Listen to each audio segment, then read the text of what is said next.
I will not say anything about security, but it should be mentioned. It costs a lot of money. I can assure you that. Part of it, or a large part of it, is being paid by the government of Israel. And the smaller part of it is being paid by the airline.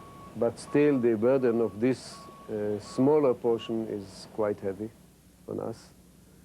Of course, I will not, for obvious reason, I will not go into the details, but it costs us about $20 million a year. Just us, just our portion, paying the different security arrangements. And if I'll tell you that we make as a profit just between $10 and $15 million a year, so it could have doubled our profit hadn't we had to pay it. I can assure you that we maintain very, very high security level, both on the ground and in the air. Thank you very much. And this certificate acknowledges our appreciation to El Al Israel Airlines for courageously maintaining its regularly scheduled flights to and from Israel during Operation Desert Storm.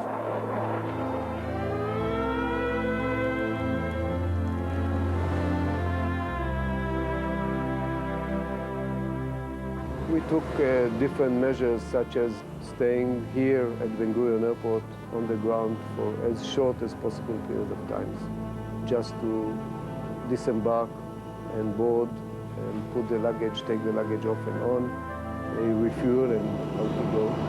We kept the passengers in the terminal in what used to be a sealed room at the time until the last minute.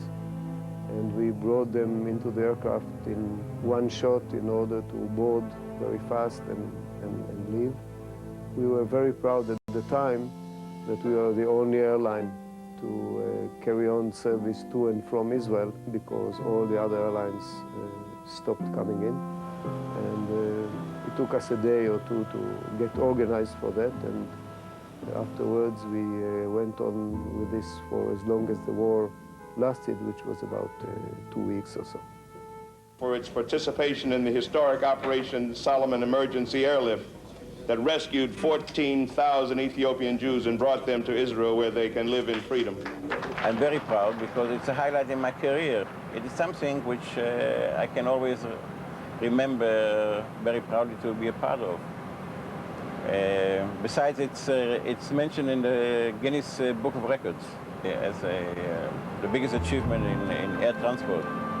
It says El Al so-and-so flew out 1,087 people on one flight. My name wasn't mentioned. I think I have to rectify that for my grandchildren, you know. We took out of service about 6 of our aircraft. One of them was converted within one night from freight configuration into passenger configuration. And that one carried on its first flight more than 1,000 immigrants, including, of course, women and children. And as they were very skinny at the time because they weren't very well fed, so we managed to squeeze them inside. It went on for 36 hours, as I told you, during which we El Al brought about 8,000 people, and the Air Force actually brought about the same number of people. I was standing next to the door when they disembarked, and I saw around 40 children hidden under their saris, which they wanted to conceal. They had no reason, because we were taking them anyway and happily. But they didn't know how we're going to treat their children. And I think it's natural for a mother to huddle their little ones.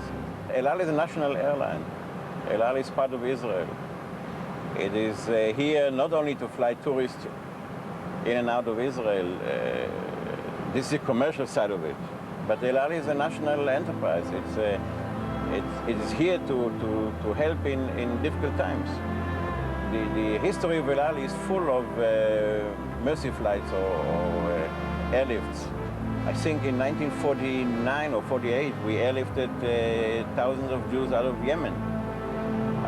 We brought Jews out of Iraq. Don't forget the 800 or 750,000 Jews who came from Russia.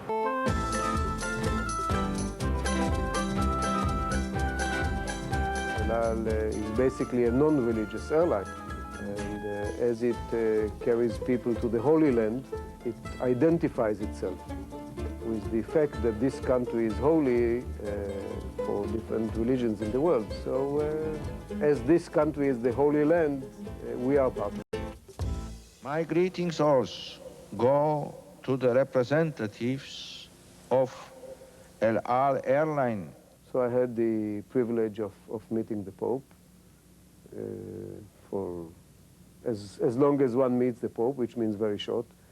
He asked how are things with Israel, how is El Al doing, what is the general atmosphere in Israel, how is Christian traveling to Israel mainly. He said a few words in Hebrew.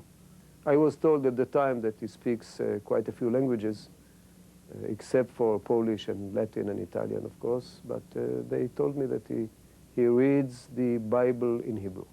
That's what they told me at the time. I hope it's true. The first thing I want them to think when they see an El Al airplane is to think Israel. El Al is the national carrier of Israel. It is part of Israel.